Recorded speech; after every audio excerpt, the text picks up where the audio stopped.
বিষয়বস্তু হলো হাসিনা পতনের 5টি কারণ। কয়টা কারণ? এক হাত উঠান তো, এক হাত উঠান, এক হাত উঠান, এইরকম করে উঠান না, এইরকম করে উঠান না। কয়টা কারণ? 5টা কারণ। কয়টা কারণ? হাত নামান তো। কয়টা কারণ? হাত নামান। 5টা কারণ আমরা এখান থেকে জেনে যাব ইনশাআল্লাহ। রব্বুল আলামিন বিশ্ব নবীকে দুনিয়ায় পাঠালেন। দুনিয়ায় পাঠানোর পরে আল্লাহ তাআলা শ্রেষ্ঠ গ্রন্থ আমাদের মাঝে নাজিল করে দিলেন। আমাদের মাঝে গ্রন্থ নাজিল করে দিয়ে বিশ্ব নবীকে জানায় দিলেন, যালিকাল কিতাবু লা রাইবা ফি। হয়নি একটু চিৎকার মনে বলেন না, আল্লাহু আকবার। বিশ্ব নবীকে জানালেন, ও নবী গো, যালিকাল কিতাব, এইটা সেই কিতাব, পূর্বের কিতাবের যে কথাগুলো আল্লাহ তাআলা ওখানে কিতাবে বর্ণনা করে দিয়েছিলেন, ওই সেই কিতাবের সাক্ষী হলো এইটা। সুতরাং কাফেরদেরকে বলে দাও, কোনো ভয় নাই, কোনো চিন্তা নাই। এই কিতাবকে যদি তোমরা মানতে পারো, জীবনের সঙ্গে যদি সেট করাতে পারো, তাহলে ফালা খাউফুন আলাইহিম ওয়ালা হুম ইয়াহজানুন। আল্লাহ তাআলা বললেন, যারা সেট করবে সমাজ জীবনে, ব্যক্তি জীবনে, রাষ্ট্র জীবনে যদি বাস্তবায়ন করতে পারো, ও দেশের লোকেরা, ও সমাজের লোকেরা, তোমরা শুনে নাও, তোমাদের কোনো চিন্তা নাই, তোমাদের কোনো ভয় নাই। তোমাদের শ্রেষ্ঠ জায়গা আল্লাহ তাআলা তোমার সেই পূর্বের বাবার বাড়ি জান্নাতে আবার তোমাকে পাঠিয়ে দিবেন। বলেন সুবহানাল্লাহ। ইউসাল্লুনা আলান নবী ইয়া আইয়ুহাল্লাযীনা আমানু সাল্লু আলাইহি ওয়া সাল্লিমু তাসলিমা। আল্লাহুম্মা সাল্লি আলা সাইয়্যিদিনা মাওলানা মুহাম্মদ ওয়া আলা আলি সাইয়্যিদিনা মাওলানা মুহাম্মদ। ক্ষমতাই কেউ স্থায়ী হয় না, হোক না সে হাসিনা কিবা খালেদা, চেয়ারটা চিরদিন থাকে না। কথা বলা লাগবে, কথা বলা লাগবে। হয়নি? জোরে বলেন ঠিক কিনা? ক্ষমতাই কেউ স্থায়ী হয় না, হোক না সে হাসিনা কিবা খালেদা, চেয়ারটা চিরদিন থাকে না। মুজিবুর বেশি দিন থাকেনি, জিয়াউর কেউ তারা রাখেনি। আপনারা কথা বলতেছেন না কেন ভাইয়েরা? কথা কি শোনা যায় না? কথা বলেন ঠিক কিনা? মুজিবুর কেউ বেশি দিন থাকেনি, জিয়াউর কেউ তারা রাখেনি। এরশাদ চলে গেছে পৃথিবী ছেড়ে, এরশাদ চলে গেছে পৃথিবী ছেড়ে, কেউ আছে তার কথা কয় না। ক্ষমতাই কেউ স্থায়ী হয় না, হোক না সে হাসিনা কিবা খালেদা, চেয়ারটা চিরকাল থাকে না। হাসিনা ক্ষমতা ধরে রাখতে আয়না ঘর বানিয়েছিল। আপনারা মনে জানেন না? জানেন না? হাসিনা ক্ষমতা ধরে রাখতে আয়না ঘর বানিয়েছিল। জনগণের রসানলে দাদার কাছে পালিয়ে গেল। ডিবি হারুনের পাশে আর, ডিবি হারুনের পাশে আর পরিমণিদের দেখা যায় না। ঠিক না?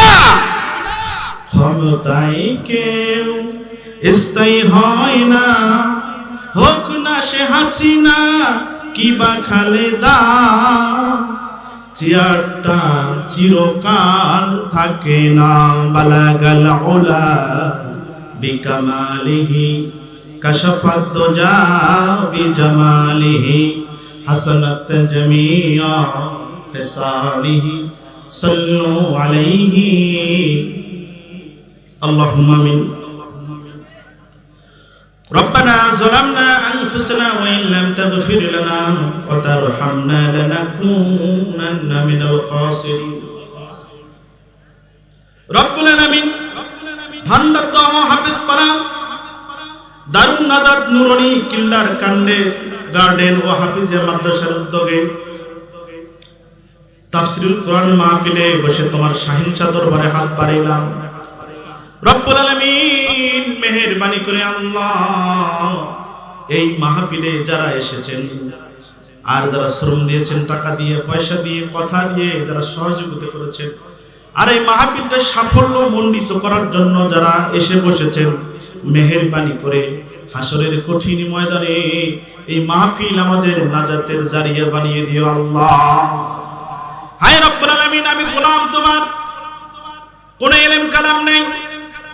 ও মাবুদ, মেহেরবানি করে আমাকে এমন কিছু কথা বের করে দিও যেটা আমার এবং উপস্থিত শ্রোতার কল্যাণ হয়ে যায় গো আল্লাহ। রব্বানা তাকাব্বাল মিন্না ইন্নাকা আনতাস সামিউল আলিম ওয়া তুব আলাইনা ইন্নাকা আনতাত তাওয়াবুর রহিম। সুবহান রাব্বিকা রাব্বিল ইজ্জাতি আম্মা ইয়াসিফুন ওয়া সালামুন আলাল মুরসালিন walhamdulillahi rabbil alamin। একটু জিকির লা ইলাহা, একটু সিগুল করবেন শর্টটা, লা ইলাহা লা ইলাহা ইল্লাল্লাহ মুহাম্মাদুর রাসূলুল্লাহ। আলহামদুলিল্লাহ, সমস্ত প্রশংসা, সমস্ত তারিফ সেই মহান মনিবের দরবারে, যে মহান মনিব আমাদের এই মহতি জলসায় আসার এবং বসার তৌফিক দান করেছেন। সেই মহান আল্লাহ সুবহানাহু ওয়া তাআলার দরবারে আমরা একবার প্রাণ খুলে শুকরিয়া আদায় করছি, বলছি আলহামদুলিল্লাহ। সমস্ত প্রশংসার মালিক যিনি, তিনি কে? কেউ যেটা দেয় না দেয় কে? কেউ যেটা পারে না পারে কে? সেই মহান আল্লাহ তাআলার প্রশংসা করে নিলাম। আজকে মহতি জলসার সাহেবের সদর সভাপতি জনাব মোহাম্মদ আকবর আলী, সাবেক ইউপি সদস্য। আপনি কে আছেন? উনি আছেন, এই যে আকবর আলী, আপনি? আচ্ছা, আল্লাহ আল্লাহ তাআলা মুরব্বিকে হায়াতে তৈয়বা দান করেন, আমিন। সহসভাপতি জনাব হাফেজ মোহাম্মদ শহীদুল্লাহ আল মামুন ও মোহাম্মদ আফতাব রহমান, সাবেক ইউপি সদস্য। ওরা কি আছেন?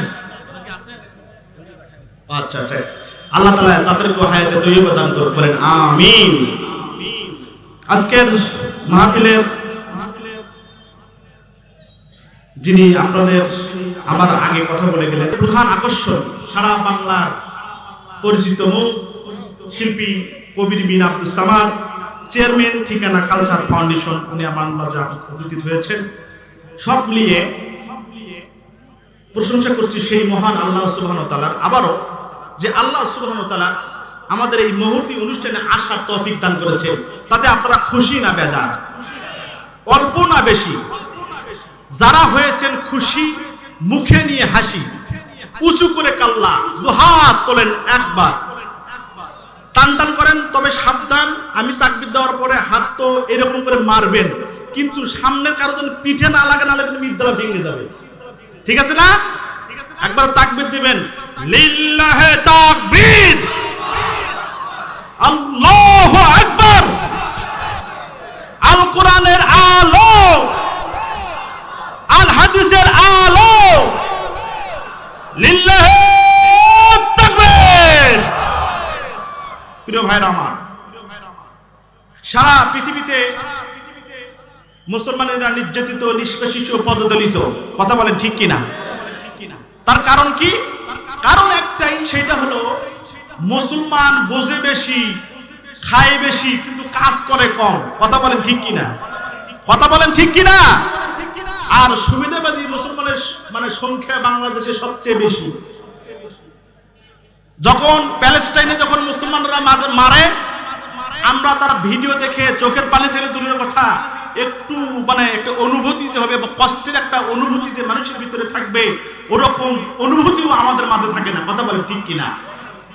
সুতরাং সারা পৃথিবী যখন মুসলমানরা নির্যাতিত, নিষ্পেষিত, পদদলিত, ঠিক সেই সময় আপনার ভান্ডারদহ উচ্চ বিদ্যালয় মাঠ প্রাঙ্গণে তাফসীর কোরআন মাহফিলের আয়োজন যারা করেছেন, মহান আল্লাহ তাআলার কাছে শুকরিয়া আদায় করে আমরা সরাসরি কোরআন থেকে আলোচনা করতে চাই। আমি আপনাদের সামনে যে কোরআনে কারিমটা আলোচনা তেলাওয়াত করেছি, সেই কোরআনে কারিমের সূরা আলে ইমরানের 26 নম্বর আয়াত থেকে আমি আলোচনা শুরু করব। সেই সাথে আপনাদের সামনে আমি একটা অনুরোধ রাখবো, সেটা হলো মাহফিলের প্যান্ডেলে যারা এসে বসেছেন তারা তো আলহামদুলিল্লাহ, যারা এখনো বসেন নাই চিন্তা করতেছেন দেখে হুজুর কি দিয়ে শুরু করে। আসলে এরকম সমস্যা নাই, আজকে সব রকমের কথা এখানে হবে ইনশাআল্লাহ। বলেন ইনশাআল্লাহ বলেন, কারণ আমিও আপনাদের সামনে নতুন, আপনারাও আমাদের সাথে নতুন। যদি ভালোবাসাটা কথার মাধ্যমে হয়ে যায়, আপনারা যদি কথার জবাব দেন, আলোচনা যদি আল্লাহ আমার মুখ থেকে বের করে দেন, তাহলে আলোচনা তো চলবে ইনশাআল্লাহ, চলবে তো ইনশাআল্লাহ। ভাইরা আমার, আলোচনার বিষয়বস্তু হলো হাসিনা পতনের 5টি কারণ। কয়টা কারণ? এক হাত উঠান তো, এক হাত উঠান, এক হাত উঠান, এইরকম করে উঠান না, এইরকম করে উঠান না। কয়টা কারণ? 5টা কারণ। কয়টা কারণ? হাত উঠান তো। কয়টা কারণ? হাত নামান। 5টা কারণ আমরা এখান থেকে জেনে যাব ইনশাআল্লাহ। এখন হাসিনা চলে গেছে, এর আগে মুজিবুর গেছে, জিয়াউর গেছে, এরশাদ গেছে, কতজন যে গিয়েছে। আমাদের বাংলাদেশে কি আসলে শান্তির দেখা কেউ পেয়েছে? কথা বলেন না, শান্তির দেখা পেয়েছে? শান্তির দেখা পায়নি। কারণ হচ্ছে শান্তি আছে হচ্ছে যেখানে আমরা নাই সেখানে। কথা বলেন ঠিক কিনা? শান্তি আসলে যেখানে আছে আমরা সেখানে নাই, আর আমরা যেখানে না যাই আর সেখান থেকে শান্তি উঠে যায়। শান্তি কি হয়? উঠে যায়। আমার ভাইয়েরা, আমার বন্ধুগণ, রব্বুল আলামিন কোরআনে কারিমে স্পষ্ট করে এই কথাগুলো আমাদের মাঝে বিস্তারিত বর্ণনা করে দিলেন।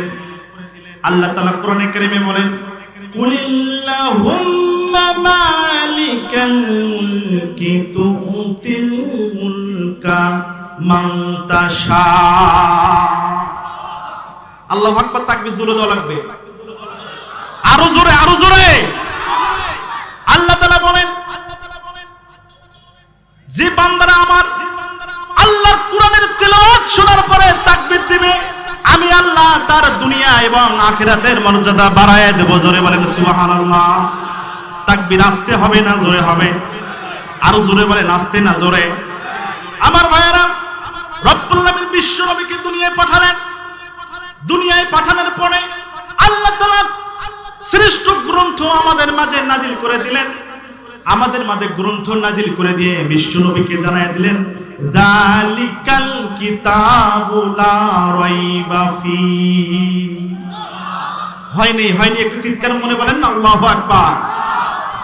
বিশ্ব নবীকে জানালেন, ও নবী গো, যালিকাল কিতাব, এইটা সেই কিতাব, পূর্বের কিতাবের যে কথাগুলো আল্লাহ তাআলা ওখানে কিতাবে বর্ণনা করে দিয়েছিলেন, ওই সেই কিতাবের সাক্ষী হলো এইটা। সুতরাং কাফেরদেরকে বলে দাও, কোনো ভয় নাই, কোনো চিন্তা নাই। এই কিতাবকে যদি তোমরা মানতে পারো, জীবনের সঙ্গে যদি সেট করাতে পারো, তাহলে ফালা খাউফুন আলাইহিম ওয়ালা হুম ইয়াহজানুন। আল্লাহ তাআলা বললেন, যারা সেট করবে সমাজ জীবনে, ব্যক্তি জীবনে, রাষ্ট্র জীবনে যদি বাস্তবায়ন করতে পারো, ও দেশের লোকেরা, ও সমাজের লোকেরা, তোমরা শুনে নাও, তোমাদের কোনো চিন্তা নাই, তোমাদের কোনো ভয় নাই। তোমাদের শ্রেষ্ঠ জায়গা আল্লাহ তাআলা তোমার সেই পূর্বের বাবার বাড়ি জান্নাতে আবার তোমাকে পাঠায় দিবেন। বলেন সুবহানাল্লাহ। কোথায় পাঠাবে? আমাদের আদি বাড়ি কোথায়? কথা বলেন না, কোথায়? জান্নাত। জান্নাত থেকে আল্লাহ তাআলা আমাদের এখানে পাঠাচ্ছেন, কারণ আল্লাহ রাব্বুল আলামিন আলাইহিস সাল্লামকে যখন ওখানে পাঠালেন জান্নাতের ভিতরে, জান্নাতে ঢোকার পরে হাওয়া আলাইহিস সালাম তার বিবি হিসেবে যখন প্রেরণ করা হলো, প্রেরণ করার পরে তারা যখন অপরাধ করলো, আল্লাহ তাআলা সাথে সাথে তাকে দুনিয়ায় পাঠালেন। ক্ষমতা কার? হয়নি কার? আল্লাহ তাআলার ক্ষমতা দুনিয়ায় পাঠালেন। পাঠানোর পরে আল্লাহ তাআলা আদম আলাইহিস সালামকে ডাক দিয়ে বলছেন, ও আদম, শোনো শোনো, তোমাকে তো দুনিয়ায় পাঠালাম, তোমার স্ত্রীকেও দুনিয়ায় পাঠালাম, সাথে কিন্তু শয়তানকেও দুনিয়ায় পাঠিয়ে দিয়েছি। একটু জোরে বলেন না নাউজুবিল্লাহ। কাকে পাঠাইছে? শয়তানকে পাঠাইছে দুনিয়ায়। এবার আদম আলাইহিস সালাম ডাক দিয়ে বলছেন, রব্বুল আলামিন, যার জন্য জান্নাত থেকে আমি দুনিয়ার বুকে আসলাম, আবার তাকেই আপনি দুনিয়ায় পাঠিয়ে দিয়েছেন। বিপদ কম না বেশি? কথা বলেন, বিপদ কম না বেশি? আল্লাহ বলছেন, আদম সমস্যা নাই, তোমার কাছে আমি গ্রন্থ পাঠালাম, সহিফা পাঠালাম, এই গ্রন্থ অনুসারে যদি তোমরা চলতে পারো আর তোমার সন্তানেরা যদি চলতে পারে, তাদের কোনো ভয় থাকবে না, তাদের কোনো চিন্তা নাই। ওই সমস্ত বান্দাদের আমি আবার তোমার বাড়িতে পাঠিয়ে দেবো। চিৎকার মেরে বলেন সুবহানাল্লাহ। তাহলে গ্রন্থ যদি আমরা মানি, কোরআন যদি আমরা মানি, তাহলে আমাদের বাবার বাড়ি যেতে আর কোনো সমস্যা আছে? কথা বলেন, সমস্যা আছে? সমস্যা নেই। আমার ভাইরা, বিগত 17 বছর আমরা দেখেছি এমন ঘটনা ঘটেছে, মঞ্চ থেকে মাইক কেড়ে নিছে, নেই নাই? কথা বলেন, নেই নাই? বক্তাকে পিটাইয়া স্টেজ থেকে নামায় দিছে, আছে না নাই? শুধু তাই নয়, সত্য কথা বলার কারণে জিবাটা পর্যন্ত কেটে দিয়েছে। চট্টগ্রামের ঘটনা আপনারা যারা ইন্টারনেট ফেসবুক দেখেছেন, কথা বলেন ঠিক কিনা? শুধু তাই নয় ভাইয়েরা আমার, কক্সবাজারের ভিতরে আলোচনা শেষ করে যখন রাস্তা দিয়ে যাওয়া শুরু করে দিয়েছে, এই স্বৈরাচারের বিরুদ্ধে কথা বলার কারণে রাস্তায় গাড়ি ব্রেক দিয়ে চোখের ভিতরে অস্ত্র ঠেকায়া গুলি করে চোখটা নষ্ট করে দিয়েছে। এবার বলেন তো, মাজলুমের দোয়া কবুল হয়েছে না হয় নাই? একটু কথা বলা লাগবে, হয়েছে না হয় নাই? আমার ভাইয়েরা, স্বৈরাচারের পতন হয়েছে, প্রাণ খুলে এখন আমরা কথা বলতে পারি। কথা বলেন ঠিক কিনা? সুতরাং পূর্বের কথা কেন আল্লাহ তাআলা স্বৈরাচারদেরকে ক্ষমতায় রাখে না, সেটা আমাদের জানার দরকার আছে না নাই? একটু কথা বলা লাগবে, আছে না নাই? আল্লাহ তাআলা বলেন, ও দুনিয়ার মানুষ শোনো শোনো, আল্লাহ এই বিশ্ব জাহানের মালিক, তুমি যাকে চাও রাষ্ট্র ক্ষমতা দান করো, এবং আর যাকে চাও রাষ্ট্র ক্ষমতা থেকে নামাইয়া বেইজ্জত করে তাকে এই দেশ থেকে বের করে দাও। কথা বলেন ঠিক কিনা? আমার ভাইরা, প্রত্যেকটা মানুষ তার প্রোগ্রাম, আল্লাহর প্রোগ্রাম সেট অনুযায়ী আল্লাহ তার প্রোগ্রাম সেট করে এসেছে। আল্লাহ তাআলার বান্দারা ওই প্রোগ্রাম অনুযায়ী কাজ করে যার যে স্তরে পৌঁছতে পারে। তবে একটা হলো রহমত আর একটা হলো আযাব। একটা কি? একটা হলো রহমত আর একটা হলো আযাব। আল্লাহ রহমত দিয়ে যারা বাঁচতে চায় তারা আল্লাহর জান্নাতে চলে যাবে, আর যারা আযাব গজব নিয়ে বাঁচতে চায় তারা সোজা আল্লাহর জাহান্নামে চলে যাবে। লিখতে বলেন নাউজুবিল্লাহ। আমরা কি জান্নাতে যেতে চাই না জাহান্নামে? কথা বলেন, জান্নাতে না জাহান্নামে?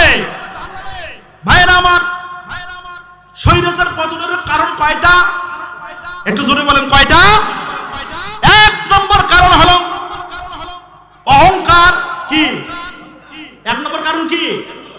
এই কথা কিন্তু বাড়িতে নিয়ে যাওয়া লাগবে, এখানে শেষ করে যাওয়া যাবে না। হাসিনা পতনের কারণ কয়টা? কয়টা? 5টা। তার এক নম্বর কারণ হচ্ছে অহংকার। এক নম্বর কারণ কি? অহংকার। আল্লাহ তাআলা কোরআনে কারীমে বলেন, ওয়ালা তামশি ফিল আরদি মারহা ইন্নাকা লান তাখরিকাল আরদা ওয়া লান তাবলুগাল জিবালা তুলা। আল্লাহ তাআলা কোরআনে কারীমের আয়াত নাযিল করলেন 17 নম্বর সূরা বনি ইসরাঈলের 36 নম্বর আয়াত নাযিল করে রব্বুল আলামিন বলেন, জমিনে দম্ভ ভরে চলো না। জমিনে তুমি এরকম করে চলো না দম্ভ ভরে, মনে হয় জমি ফেটে যাবে। আল্লাহ বলেন, তুমি কি জমিকে ফাটায় ফেলতে পারবে? কথা বলেন পারবে? আল্লাহ বলেন জমিনে এমন ভাবে চলাফেরা করো না যেন জমিন কাঁপতেছে, জমি ফেটে তুমি তার ভিতরে ঢুকে যাবে। আবার পাহাড়ের এমন ভাবে চলো না যে তুমি পাহাড়ের উচ্চ জায়গায় পৌঁছিতে পারবে। কোন মানুষ কি পাহাড়ের উচ্চ জায়গায় পৌঁছার ক্ষমতা রাখে? কথা বলার ক্ষমতা রাখে? ক্ষমতা রাখে না। আল্লাহ সেই জন্য বলছে অহংকার করো না, জমিনে দম্ভ করে মুই কি হলে এইভাবে চলাফেরা করা যাবে না। এইভাবে যদি চলাফেরা করো, আমার আল্লাহ তাআলা বলেন এই অহংকারের কারণে তোর মতো শয়তানকে ক্ষমতা থেকে নামায় দিতে আমার 1 সেকেন্ড সময় লাগবে না। চিৎকার মেরে বলেন আল্লাহু আকবার। আমার ভাইয়েরা, বাদশাহ সাজ্জাদের কথা আপনারা জানেন না? বাদশাহ সাজ্জাদের ঘটনা শুনেন নাই? আমার বন্ধুগণ, বাদশাহ সাজ্জাদ ইতিহাস লেখা আছে এরকম, হযরত আজরাইল সাল্লামকে জিজ্ঞেস করেছিলেন, ও আজরাইল, তোমার কি কোনো বান্দার জান কবজ করতে কষ্ট হয় না? আজরাইল সাল্লাম বলছেন, হ্যাঁ, 2টা লোকের জান কবজ করতে আমার খুব কষ্ট হয়েছিল। কয়টা লোকের? একটু জোরে বলেন, কয়টা? 2টা। বললো কার কার? বলো। বলল রব্বুল আলামিন, শুনেন, বিশাল মরুভূমির প্রান্তরে মা বাবা সহ ওই বিশাল স্রোতের ভিতরে, নদীর মধ্যে ওই মা বাবা নৌকার ভিতরে ঢুকে নৌকাতে চড়ে ওই সমুদ্র পার হওয়ার সময় হঠাৎ করে মায়ের পেটে বাচ্চা ছিল, ওই বাচ্চাটা ডেলিভারি হয়ে গেল। কি হলো? ডেলিভারি হয়ে গেল। ডেলিভারি হওয়ার সাথে সাথে আমার কানে এসে পৌঁছিল, আর মা বাবাকে দুনিয়া থেকে শেষ করে দাও। রব্বুল আলামিন ওই সময় আমার চোখে পানি এসেছিল, কেবল সন্তানটা জন্মগ্রহণ করলো দুনিয়ার বুকে, আর তাকে শেষ করে দেব, তাহলে এই বাচ্চাটার হবে কি? রব্বুল আলামিন সেই দিন আমার একটু কষ্ট হয়েছিল, সাথে সাথে তার মা বাবাকে থেকে দুনিয়ায় আমি তাকে শেষ রুহু থেকে নিয়ে এসেছিলাম, সন্তানটাকে ওখানে রেখে চলে এসেছিলাম। তারপরে আর একটা কার বলল, আর একটা হলো এই পৃথিবীতে যে জান্নাত বানিয়েছিল তার নাম হলো সাজ্জাদ। কি নাম? একটু জোরে বলেন, কি নাম? আমার ভাইরা বলল, তার কি হয়েছিল? সে বলল তার হয়েছিল সেই দুনিয়ায় জান্নাত বানায়াছিল, কিন্তু জান্নাতে প্রবেশ করতে পারে নাই, আমি তাকে খতম করে দিয়ে এসেছিলাম। ওই বাদশাহ সাজ্জাদের ঘটনা হলো এইরকম, মানুষ যখন তাকে দ্বীনের দাওয়াত দিল, আলেমরা যখন তার কাছে যায় যে আপনি ইসলাম গ্রহণ করেন, আল্লাহকে মানেন, তার হাবিবকে মানেন, বাদশাহ সাজ্জাদ বলে এগুলো মানে আমার লাভ কি? বলল যে আপনি যদি এগুলো মানতে পারেন তাহলে জান্নাত পাবেন, না হলে জাহান্নামে চলে যাবেন। বলল যদি জান্নাতের মধ্যে কি কি পাওয়া যাবে? একটু জোরে বলেন না মারহাবা, একটু জোরে বলেন না মারহাবা। জান্নাতের মধ্যে কি কি পাওয়া যাবে? বলল জান্নাতের মধ্যে পাওয়া যাবে হলো নারী। নারীর মধ্যে আমাদের আকর্ষণ আছে না নাই? একটু জোরে বলেন না, আছে না নাই? বলল কি রকম নারী পাওয়া যাবে?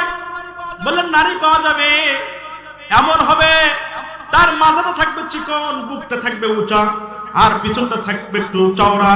এইরকম সুন্দর সুন্দর রমণী জান্নাতের ময়দানে পাওয়া যাবে। একটু চিৎকার মেরে বলেন না সুবহানাল্লাহ। আমার ভাইরা, যুবকেরা, তরুণরা শোনো, আল্লাহ বলছেন কাওয়াইবা আতরাকা, এই দুনিয়ার বুকে যদি তোমরা এইরকম এই বাংলাদেশি সুন্দরীদের পিছনে সময় নষ্ট না করে করে তোমাদের জীবনকে যদি শেষ না করো, হাসরের ময়দানে আল্লাহ তাআলা যুবতী মেয়েদেরকে এইরকম সুন্দরী মেয়ে আল্লাহ তাআলা তোমাদের মাঝে বিস্তার লাভ করাবেন। বলেন সুবহানাল্লাহ। একটা নয়, 2টা নয়, 70টা করে হুর পরি আপনার সাথে আসে শুধু দেখা করতে থাকবে।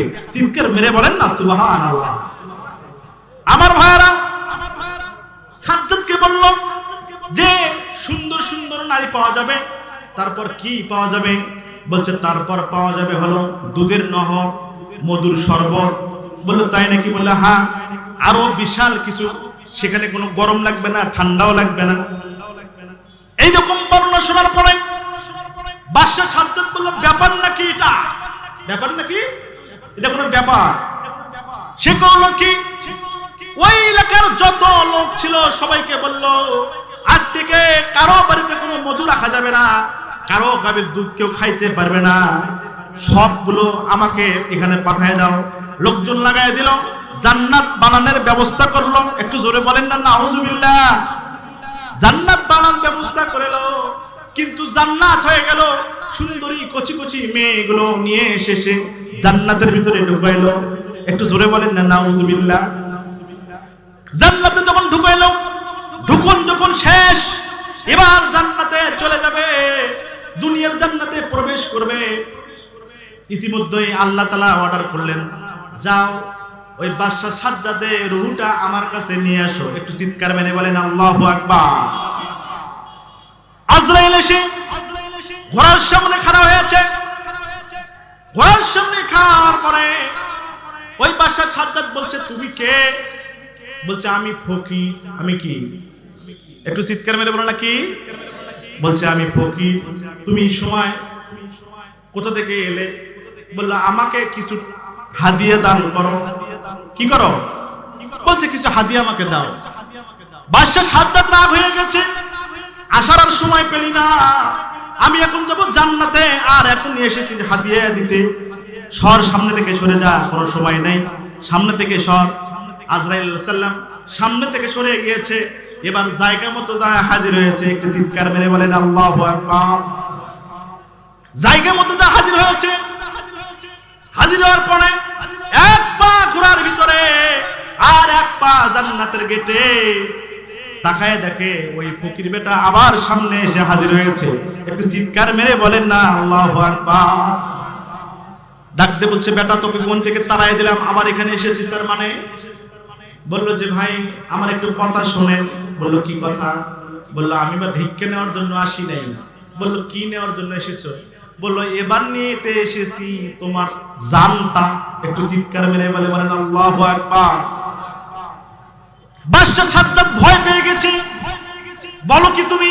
বললো, হ্যাঁ আমি আজরাইল, 1 মিনিট কোনো ছাড় হবে না। বললো, সামান্য একটু সময় দাও, শুধু জান্নাতে যাব আর আসবো। বলল যে, কিছুক্ষণ আগে তোমার কাছেও গিয়েছিলাম, একটু সময় দাও। আপনি বললেন সময় নাই, সুতরাং 1 সেকেন্ড সময় দেওয়ার টাইম নাই। আল্লাহ বলেছে, তোর 1 পা ঘোড়ার উপরে থাকবে আর 1 পা জান্নাতের গেটে থাকবে। এই অবস্থায় তোর রুটা নিয়ে যা, তোকে নাস্তা নাবুদ করে দেওয়া লাগবে। চিৎকার মেরে বলেন আল্লাহু আকবার। আমার ভাইয়েরা, এখান থেকে শিক্ষা নাই। বাংলাদেশের স্বৈরা শাসক 17 বছর মানুষদেরকে জ্বালাইছে। কথা বলেন ঠিক কিনা? আমাদের বাড়িতে ঘুমাতে দেয় নাই, মানুষের কোল ঘরে গিয়েছি, জঙ্গলের ভিতরে গিয়েছি, জমির ভিতরে যা মশারি টাঙ্গা টাঙ্গা রাত্রে যাপন করেছি। বাচ্চা অসুস্থ, মেয়ে অসুস্থ, বিবি অসুস্থ, কারো দেখাশোনা করতে পারি নাই। আমার ভাইয়েরা, আল্লাহর কাছে চিৎকার করে দুহাত তুলে কেঁদেছি আর বলেছি, আল্লাহ আমাদের কি শান্তি আসবে না? আমাদের কি শান্তি আসবে না? আল্লাহর কাছে ডাক দিয়েছি। রব্বুল আলামিন জানি না কার দোয়া কবুল করেছে। আল্লাহ তাআলা বলেন, 17 বছর ক্ষমতায় ছিলি, 15 বছর রাজত্ব করেছি। এই 15 বছরে 45 মিনিট সময় তোকে দেওয়া হবে না। ফ্রিজের মাছ ফ্রিজেই থাকবে, গোশত ফ্রিজেই থাকবে। এই রকম করে তোকে স্বৈরাচারী কায়দায় দেশ থেকে পালানো লাগবে। কথা বলেন ঠিক কিনা? আমার ভাইয়েরা, সেই জন্য আপনাদের সামনে বলবো, এই স্বৈরাচার 15 বছর 17 বছর আমাদের চালাইছে।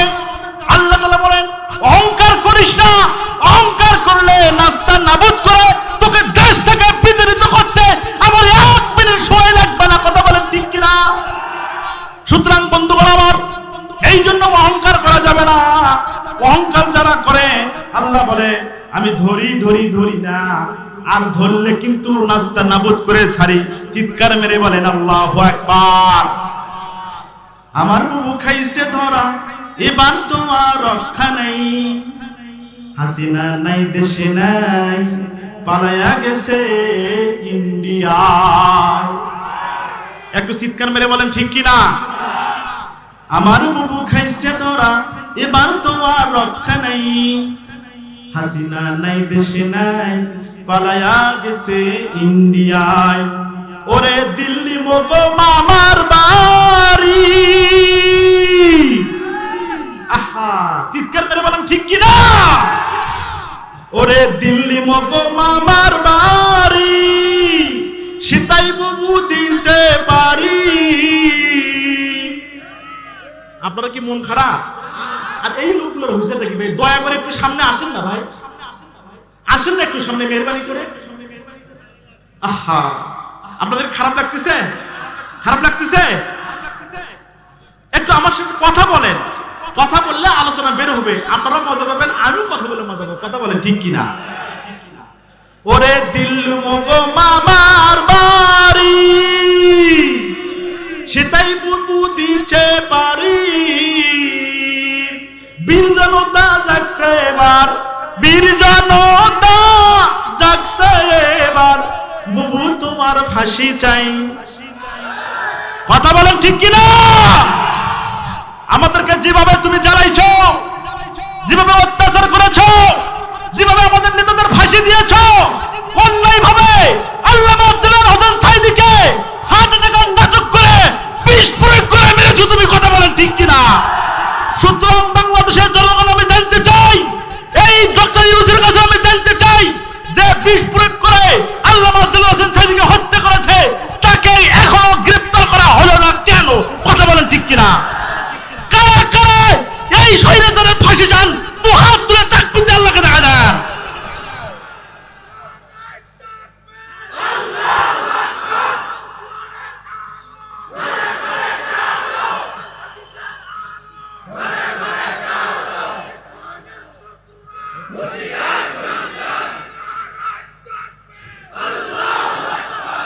ভাইরা আমার, 17 বছরের জ্বালানো আগুন একদিনে শেষ করা সম্ভব নয়। কথা বলেন ঠিক কিনা?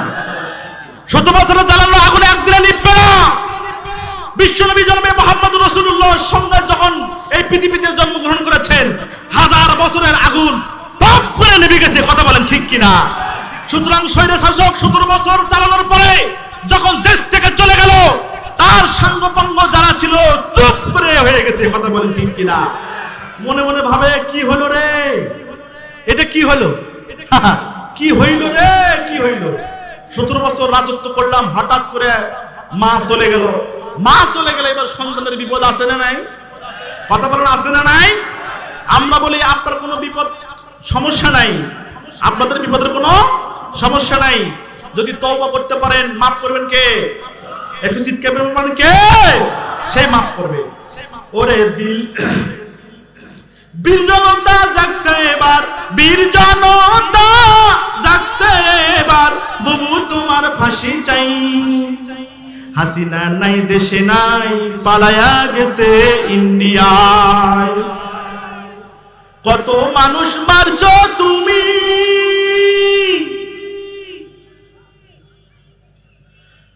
আরে কত মানুষ মারছো তুমি, জনতা আজ জানতে চায়। হাসিনা নাই দেশে নাই, পালায়া গেছে ইন্ডিয়ায়। কথা বলেন ঠিক কিনা?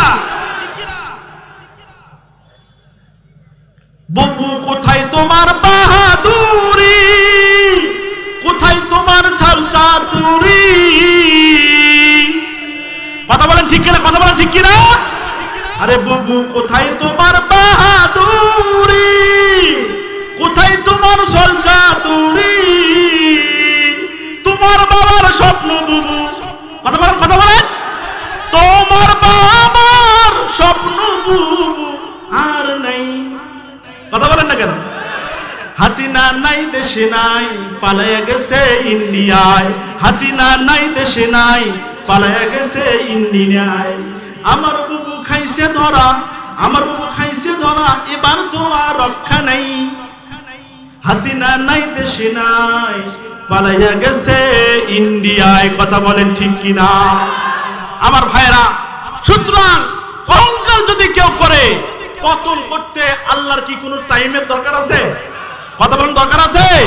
সুতরাং অহংকার হলো হাসিনা যাওয়ার 1 নম্বর কারণ। 1 নম্বর কারণ কি? অহংকার। ভাইরা আমার, হাসিনা পতনের 2 নম্বর কারণ হলো আল্লাহ তাআলা কোরআনে কারীমের ভিতরে বলেন, ইন্নামাস সাবিলু আলাল্লাযিনা ইয়াযলিমুনান নাসা ওয়া ইয়াবগুনা ফিল আরদি বিগাইরিল হক উলাইকা লাহুম আযাবুন আলীম। একটু জোরে বলুন আল্লাহু আকবার। আল্লাহ তাআলা বলেন স্বৈরাচার পতনের 2 নম্বর কারণ, কোন স্বৈরাচার যদি মানুষের উপরে জুলুম করে আর আলেমদের উপরে যদি জুলুম করে, আল্লাহ বলে এই সমস্ত জুলুমবাজদেরকে আমি আল্লাহ তাআলা নাস্তা নাবুদ করে এই দুনিয়া থেকে বিদায় করে দিই। চিৎকার মেরে বলেন আল্লাহু আকবার।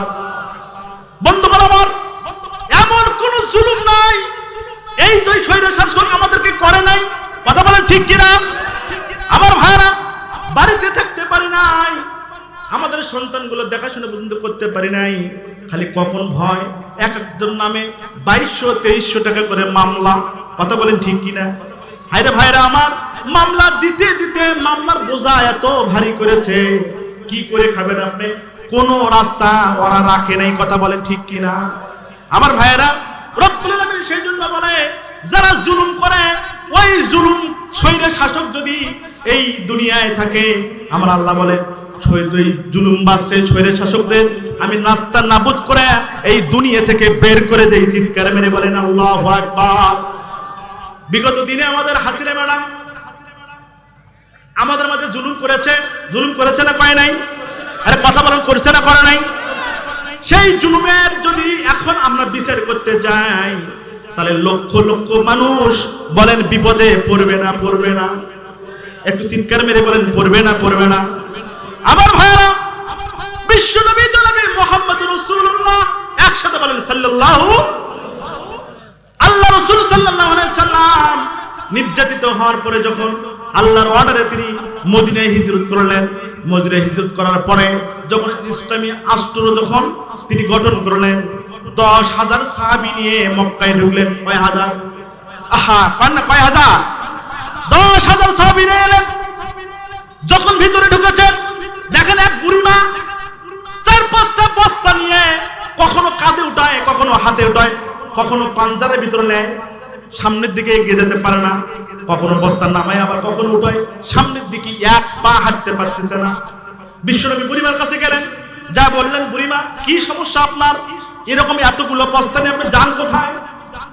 বুড়িমা ডাকতে বলেন, পথিক তুমি জানো না আব্দুল্লাহর ছেলে মুহাম্মদ মক্কা শহরে 10,000 লোক নিয়ে প্রবেশ করেছে।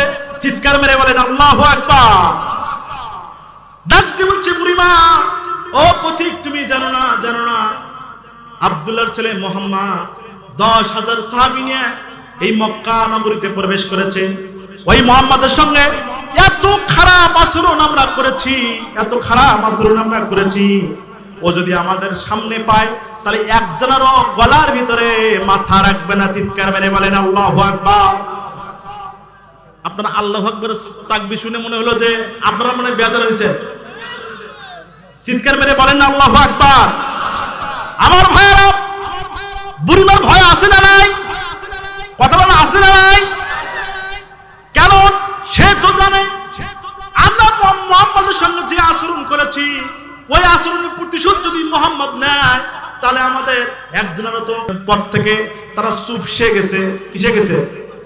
এরকম দেখবেন ওই তেলের ভিতরে দেখবেন যখন কিছু দেয় খোলা জিনিস, আপনারা কি বলেন? লাড্ডু বলেন। লাড্ডু বোঝেন না? লাড্ডু যখন দেয়, যখন ওই নিচ থেকে জাল হয়, জ্বলতে থাকে, জাল যখন নিভে যায় ফুস, ঠিক কিনা? আমার ভাইরা, ওই পরিবার মতো এরাও ভয় পেয়ে গেছে। এবার বিশ্বনবী বললেন, তাহলে আপনি এই বস্তাগুলো নিয়ে কোথায় যেতে চান?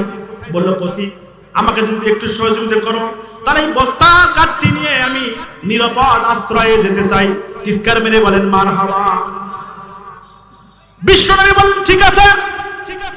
বস্তাগুলো কাঁধে নিলেন, কাঁধে নিয়ে এবার বুড়িমাকে বললেন, বুড়িমা আমি যাব সামনে আর আপনি থাকবেন পিছনে। কোথায় যাবেন? বিশ্বনবী সামনে আর বুড়িমা। কারণ কি? কারণ ওখান থেকে শিক্ষা নেন, মহিলা মানুষ যদি সামনে থাকে তাহলে পুরুষ মানুষের নজর লাগার সম্ভাবনা আছে না নাই? এখানে কি আজকে মহিলারা আসছে? কথা বলেন আসছে? ভাইরা আমার, মহিলা মানুষের সামনে যেতে নিষেধ করছেন বিশ্বনবী জনাবে মুহাম্মদ রাসূলুল্লাহ, কারণ মহিলা মানুষ সামনে যাওয়া যাবে না। কিন্তু বর্তমান সময়ের মহিলা মানুষ যারা আছে রে, এরা পুরুষদেরকে ধাক্কা দিয়ে সামনে চলে যায়। কথা বলেন ঠিক কিনা? আর জোরে বলেন না ঠিক কিনা? আমার ভাইরা, বিশ্বনবী জনাবে মুহাম্মদ রাসূলুল্লাহ সাল্লাল্লাহু আলাইহি ওয়াসাল্লামের সময় যেহেতু মহিলারা আসছে, একটা মিনিটে কথা শেষ করে দিই। কথা বলেন ঠিক কিনা? কারণ তারও তো একটা হক আছে, নাকি বলেন? আমার ভাইরা, বিশ্বনবীর এক সাহাবী চলে গেছে যুদ্ধের ময়দানে। যুদ্ধের ময়দানে যাওয়ার সময় বিবিকে বাড়িতে রেখে গেলেন, বললেন আমার বাড়ি তোমাকে দেখাশোনা করা লাগবে, দায়িত্ব তোমাকে দিয়ে গেলাম। বিবি বাড়ির দায়িত্ব নিয়েছে। সাহাবী চলে গেছে যুদ্ধের ময়দানে। যাওয়ার পরে কিছুদিন পর বাবার বাড়ি থেকে ফোন আসছে। আমাদের স্ত্রীদের বাবার বাড়ি থেকে ফোন আসে না? কথা বলেন, আসে না? বাবার বাড়ি থেকে ফোন আসছে। কি হয়েছে? বলছে তোমার বাবা অসুস্থ মা, তুমি যদি সম্ভব হয় আমাকে একটু দেখে যাও। একটু চিৎকার মেরে বলেন না সুবহানাল্লাহ। যদি সম্ভব হয় তাহলে দেখে যাও। আর আমাদের স্ত্রীগুলো তারা যদি শুনে বাবা অসুস্থ, স্বামী যেখানে আছে থাক, কোনো সমস্যা নাই, একবারে সোজা বাবার বাড়ি। কার বাড়ি? কথা বলেন, কার বাড়ি? বাবার বাড়িতে যাও। ফোন দিছে স্বামীর কাছে, বলে কি হয়েছে রে? বলছে আব্বা অসুস্থ। হ্যাঁ, এখন তুই কোথায়? আমি আব্বার কাছে, বাড়িতে গরু ছাগল হাঁস মুরগি এগুলো অবস্থা, তাড়াতাড়ি বাড়িতে যাও বলে তুমি ঠেকাও। আছে না নাই? আর কথা বলেন, আছে না নাই? আমার ভাইরা, বাবা অসুস্থ, ফোন দিয়েছে সাহাবীর কাছে, বলছে তোমার বাবা অসুস্থ, তুমি আমাকে যদি সম্ভব হয় তাহলে দেখে যাও। এবার সাহাবিয়া বলছে আমার স্বামী তো আমাকে অর্ডার দিয়ে যায় নাই, তাহলে আমি এখন কি করি? সোজা চলে গেছে বিশ্বনবীর দরবারে। কোথায় গেছে? বিশ্বনবীর দরবারে গিয়েছে। যাওয়ার পরে বিশ্বনবীকে ডাক দিয়ে বলছে এ নবী, আমার স্বামী আপনার অর্ডার ফলো করতে যুদ্ধের ময়দানে চলে গিয়েছে, আমার বাবা অসুস্থ, এখন আমি কি করতে পারি? বিশ্বনবী বললেন, ও সাহাবিয়া শোনো শোনো, ও সাহাবিয়া শোনো, আমি তো তোমার স্বামী না, আমি হলাম নবী। একটু চিৎকার মেরে বলেন সুবহানাল্লাহ। একটু চিৎকার মেরে বলেন না সুবহানাল্লাহ। বললো আমি তো হচ্ছে নবী, আমি তো তোমার সাহাবী নয়। সুতরাং ওই সাহাবী অর্ডার না করা পর্যন্ত এমন যাওয়ার কোনো সম্ভব নয় যে তুমি তোমার বাবার বাড়িতে যেতে পারবে। জোরে বললেন সুবহানাল্লাহ। লিল্লাহি তাকবীর। প্রধান আকর্ষণের আগমন, কবির বিন সামাদ ভাইয়ের আগমন, শুভেচ্ছা স্বাগতম ভান্ডার দহর পক্ষ থেকে লাল গোলাপ শুভেচ্ছা। আমাদের শিল্পী কবির বিন সামাদ আমাদের মাঝে উপস্থিত হয়েছেন। যত সময় তিনি আলোচনা করবেন, হ্যাঁ ইনশাআল্লাহ বলেন, মারহাবা বলেন। আপনারা খুশি না বেজার? খুশি না বেজার? ভাইরা আমার, যে যেখানে আছেন পরে কিন্তু জায়গা পাবেন না, মেহরবানি করে সামনে এসে বসে পড়েন। সামনে এসে বসে পড়েন। সামনে এসে বসে পড়েন। মারহাবা কোন? মারহাবা কোন? জোরে বলেন মারহাবা। আমার ভাইরা, এবার সাহাবী জিজ্ঞেস করছে, হাবিব আমি তাহলে যাবো না? বললো তুমি যেতে পারবে না, তোমার স্বামীর পারমিশন নাই। চলে গেছে বাড়িতে। আবার যাওয়ার পরে কিছুদিন পরে আবার খবর এসেছে স্বামী বাবা আবার বেশি অসুস্থ হয়ে গেছে। আবার বিশ্বনবী দরবারে গিয়েছে, বলছে নবী গো, আমার বাবা তো আরো বেশি অসুস্থ হয়ে গেছে, এখন কি করব? বলছে টাইম নাই, তোমার স্বামীর যেহেতু পারমিশন নাই, যাওয়ার কোনো অনুমতি নাই, যেতে পারে নাই। এবার 3 নম্বর বিপদ সংকেত হয়েছে যে তোমার বাবা দুনিয়া থেকে বিদায় হয়ে গেছে। বলেন ইন্না লিল্লাহি ওয়া ইন্না ইলাইহি রাজিউন। আমার ভাইরা, এবার বিশ্বনবীর দরবারে আবার চলে গেছে। সাহাবীরা ডাক দিয়ে বলতেছে, ইয়া হাবিবুল্লাহ, আমার বাবা দুনিয়া থেকে চলে গেছে, এখন কি করব? বলছে এখন হলো তুমি যাও আর না যাও সেটা হলো তোমার ইচ্ছা। চিৎকার মেরে বলেন সুবহানাল্লাহ। এখন তুমি যাইতেও পারো, আবার নাও যাইতেও পারো। তবে সাহাবী শুনো, তুমি যদি এইরকম তোমার স্বামীর কথা ফলো করতে যদি বাড়িতে থাকো, আর যদি আল্লাহর কাছে দোয়া করো, আল্লাহ তাআলা তোমার দোয়া কবুল করে নিয়ে তোমার বাবার জায়গাটা জান্নাতে পৌঁছে দেবেন। চিৎকার মেরে বলেন সুবহানাল্লাহ। এবার সাহাবী মনে করলেন, আমি যদি বাবার কথা যদি শুনি, বাবাকে যদি দেখতে চাই, তাহলে দোয়া কবুল হবে না, আর আমি তো ওখানে যাওয়ার পরে বাবাকে জান্নাতেও পাঠাতে পারবো না। গভীর রজনীতে আল্লাহর কাছে দুহাত তুলে আল্লাহর কাছে দুহাত পাঠাইছে, পাঠিয়ে বলছে রব্বুল আলামিন, আমি স্বামীর অর্ডার ফলো করার কারণে বিশ্ব নবীর কথা শুনে আমার বাবাকে আমি দেখতে চাই নাই, দুনিয়া থেকে বিদায় হয়ে গেছে। হায় আল্লাহ তাআলা, আমি তোমার কাছে দোয়া করি রব্বুল আলামিন মেহেরবানি করে আমার বাবার জায়গাটা জান্নাতুল ফেরদাউস নসিব করে দিও। চিৎকার করে বলেন সুবহানাল্লাহ। দোয়া করে ঘুমিয়ে গেছেন, হঠাৎ করে দেখেন তার বাবা উঠতে উঠতে তার সামনে এসে হাজির হয়ে গেছে। জিজ্ঞেস করছে, বাবা তুমি ভাবে জান্নাতের ভিতরে কিভাবে উঠতেছো? ডাকতে বলতেছে, মারে তোর দোয়া আমার জায়গা তোর জাহান্নাম হয়েছিল, কিন্তু বিশ্বনবীর কথা শুনে তোর স্বামীর অনুগত্য স্বীকার করার কারণে তোর দোয়া কবুল করে নিয়ে আল্লাহ তাআলা জাহান্নাম থেকে বাঁচাইয়া আমাকে জান্নাতে দাখিল করেছেন। চিৎকার মেরে বলেন সুবহানাল্লাহ। আমার ভাইরা, এবার বিশ্বনবী ডাকতে বলছে, ও মা আপনি পিছনে থাকেন, আমি সামনে যাই, আর আপনার নিরাপদ আশ্রয় হলে আমাকে বলবেন এই জায়গাটা আমার নিরাপদ। বিশ্বনবী হাঁটতেছেন, হাঁটতে হাঁটতে ঠিক যখন কিছু দূর পার হয়ে গিয়েছে, ওই মহিলা ডাক দিয়ে বলতেছে, ও পথিক, এইটা আমি নিরাপদ আশ্রয় মনে করি, তুমি আমার বস্তাগুলো এখানে নামায় দাও। একটু চিৎকার মেরে বলেন না সুবহানাল্লাহ, আরো জোরে বলেন না সুবহানাল্লাহ। আমার ভাইরা, বিশ্বনবী এবার ওই বস্তাগুলো ওখানে নামায় দিয়েছেন। নামায় দেওয়ার পরে বলছেন, মা ঠিক আছে তুমি থাকো, আমি চলে গেলাম। এবার ওই মহিলা ডাক দিয়ে বলতেছে, ও পথিক, তুমি এই যে বস্তাগুলো আমাকে এখানে নিয়ে এসে দিয়েছো, আমার কিছু হাদিয়া তোমাকে আমি দেব। বিশ্বনবী ডাক দিয়ে বললেন, আমি তো হাদিয়া গ্রহণ করি না, কারণ হলো তুমি বিপদে পড়েছো, আমি বস্তা নিয়ে এসেছি, এর জন্য আমাকে কিছু দেওয়া লাগবে না। একটু চিৎকার মেরে বলা যায় না আল্লাহু আকবার। আমার ভাইরা, এই কথা শোনার পরে ওই মহিলা ডাক দিয়ে বলতেছে, কে তুমি? কত বছর আমি এই মক্কা শহরে থাকি, কই কোনোদিন তো দেখি নাই একটা লোক বিনা পারিশ্রমিকে কোনো কাজ করে দেয়। ও পথিক, তুমি যদি তোমার পরিচয়টা আমাকে একটু দাও, তারপরও তো আমি একটু সান্ত্বনা পাই। এবার বিশ্বনবী ডাকতে বলেন, বুড়িমা তুমি আমাকে চেনো না? বললো, না না চিনি না। ডাকতে বললাম, ও বুড়িমা শোনো, যার ভয়ে তুমি ওই মক্কা থেকে এই নিরাপদ আশ্রয়ে এসেছো, আমি সেই আব্দুল্লাহর ছেলে ইতিম নবী, নবী মুহাম্মদুর রাসূলুল্লাহ, একসাথে বলেন সাল্লাল্লাহু আলাইহি সাল্লাম। আমি সেই ইতিম নবী। বুড়িমা ডাকতে বলছে, তাই নাকি? আহারে কি আচরণটা তোমার সঙ্গে আমরা করেছি, আহারে না জানে কি আচরণটা তুমি তোমার সামনে করেছি, এইরকম ভালো মানুষকে কত অপবাদ আমরা দিয়েছি। আমার ভাইয়েরা, বুড়িমা ডাকতে বললেন, ও মুহাম্মদ সাল্লাল্লাহু আলাইহি সাল্লাম, আর দেরি নয়, দেরি নয়, তুমি মেহেরবানি করে আমাকে কলেমা পড়াইয়া মুসলমান বানায়া দাও। জোরে বলেন সুবহানাল্লাহ। বুড়িমা পড়ে নিলেন, লা ইলাহা ইল্লাল্লাহু মুহাম্মাদুর রাসূলুল্লাহ। ভাইরা আমার, মক্কা বিজয় হয়ে গেল। ওই মক্কার সমস্ত লিডাররা সামনে এসে হাজির। বিশ্বনবী ডাকতে বলছেন, ও মক্কার লিডাররা, তোমরা আমার কাছ থেকে কি রকম ব্যবহার আশা করো? ওখান থেকে এক লোক দাঁড়িয়ে বললেন, মুহাম্মদ সাল্লাল্লাহু আলাইহি সাল্লাম, আমরা তোমার কাছ থেকে ভ্রাতুষ পুত্র ভাতিজার কাছ থেকে চাচা যেরকম ব্যবহার আশা করে, সেই রকম আশা তোমার কাছ থেকে করি। একটু জোরে বলা যান না সুবহানাল্লাহ। মুহাম্মদ সাল্লাল্লাহু আলাইহি সাল্লাম বললেন, তাই নাকি? বলে হ্যাঁ। বিশ্বনবী ডাকতে বলেন, ও মক্কার লিডাররা, শোনো শোনো, আমার ভাই ইউসুফ আলাইহিস সালাম তার ভাইদের সঙ্গে যে ব্যবহার করেছিল, আজ সেই ব্যবহার আমি তোমাদের সামনে করব। চিৎকার মেরে বলেন সুবহানাল্লাহ। আমার ভাইয়েরা, ইউসুফ আলাইহিস সালাম তাকে তার ভাইয়েরা মারার জন্য কূপে ফেলে দিয়েছিল। কোথায় কোথায় ফেলে দিয়েছে বলুন? কোথায়? কূপে ফেলে দিয়েছিল। আমার রব্বুল আলামিন তাকে ওই কূপ থেকে একটা সুড়ঙ্গ পথ বার করে দিয়া আমার আল্লাহ রব্বুল আলামিন তাকে মিশরের প্রেসিডেন্ট বানায় দিয়েছেন। বলেন সুবহানাল্লাহ।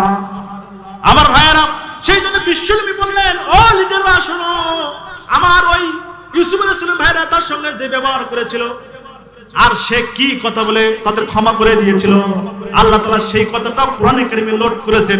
চিৎকার মেরে বলেন সুবহানাল্লাহ। আল্লাহ তাআলা বলেন, সেদিন ইউসুফ আলাইহিস সালাম তার ভাইদেরকে বলছিল, লা তাশরিবা আলাইকুমুল ইয়াম। আপনাদের জবান বন্ধ হয়ে গেল, মানে প্রধান আকর্ষণ আসে কি আপনার জবান বন্ধ হয়ে গেছে নাকি?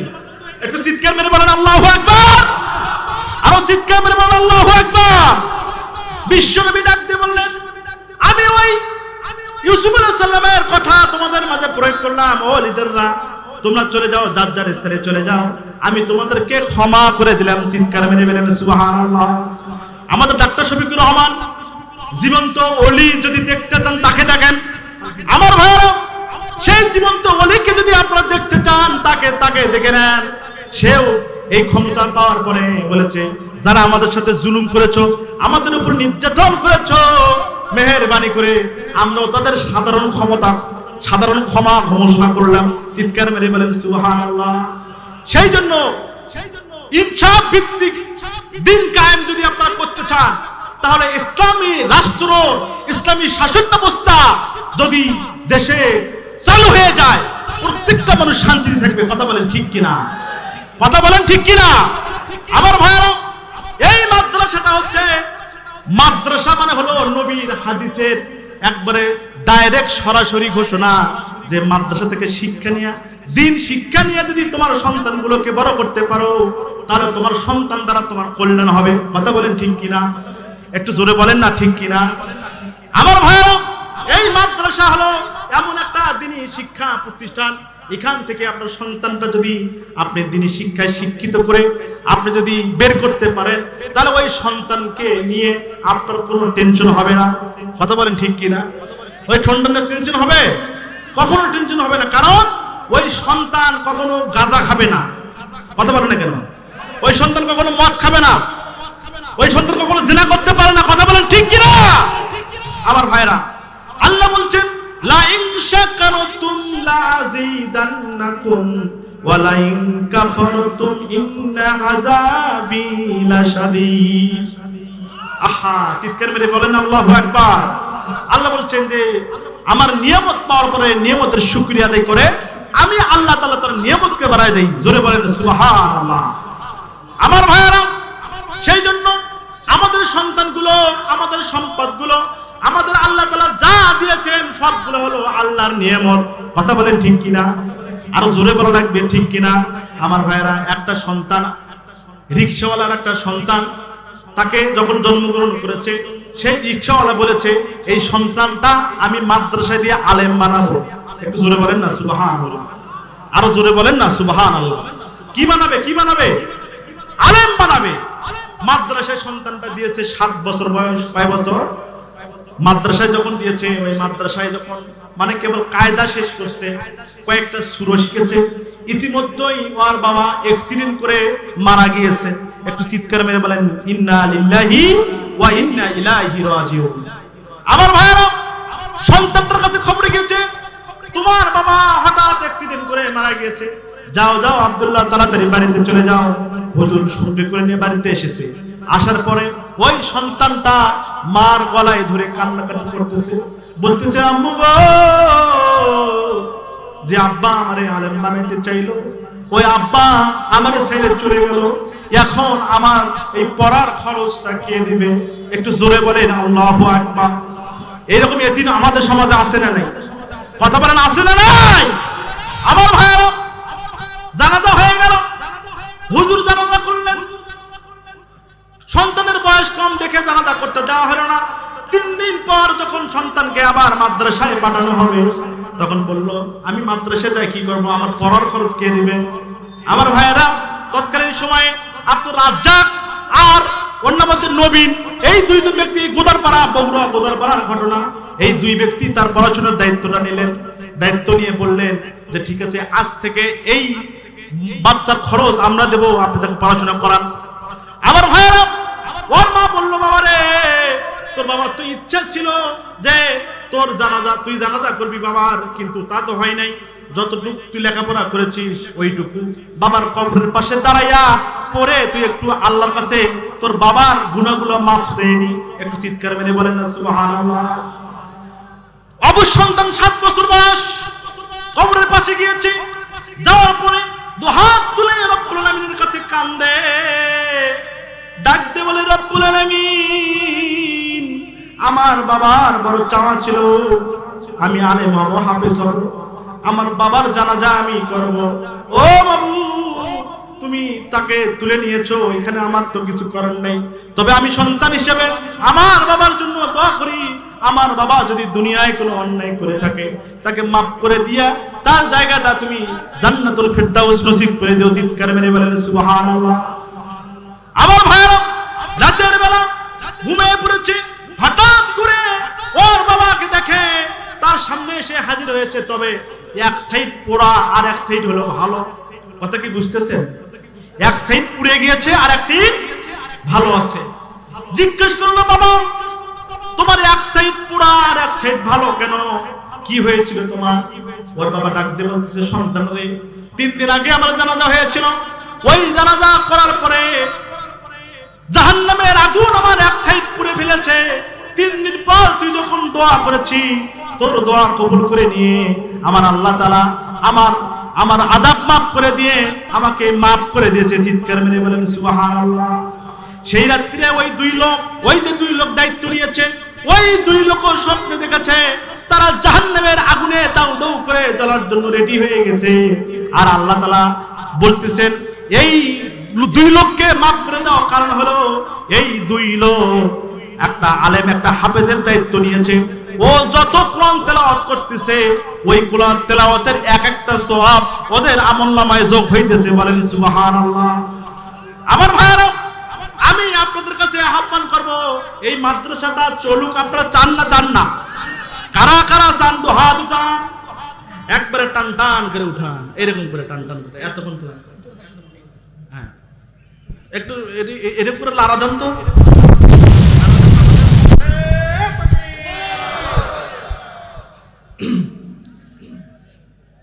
শুনো শুনো ভান্ডার মানুষগণ, শুনো শুনো ভান্ডার জনগণ, শোনো দিয়া মন, বড় ভালো লাগলো আপনাদের মাহফিল আয়োজন, বড় ভালো লাগলো আপনাদের মাহফিল আয়োজন। কথা বলেন ঠিক কিনা?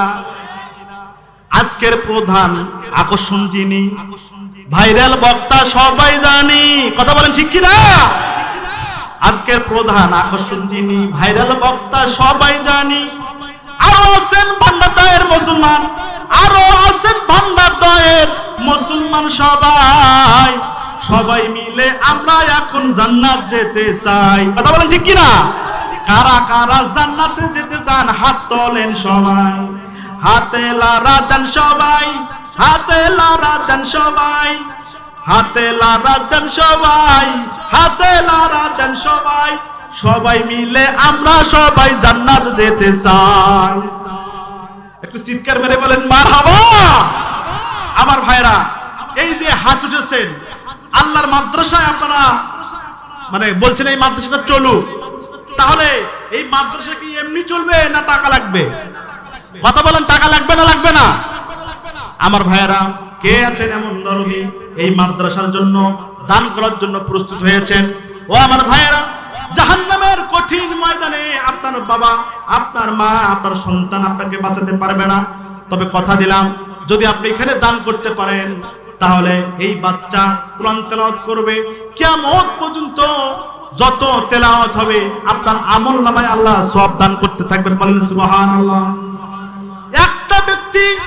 প্রথমে একটা ব্যক্তি আমি দেখতে চাই, যে ব্যক্তিটা বলবে, হুজুর অনেক দূর থেকে সফর করে এসেছেন, আপনাকে আমি 20,000 টাকা দিয়ে সহযোগিতা করতে চাই এই মাদ্রাসার উন্নয়ন গল্পে।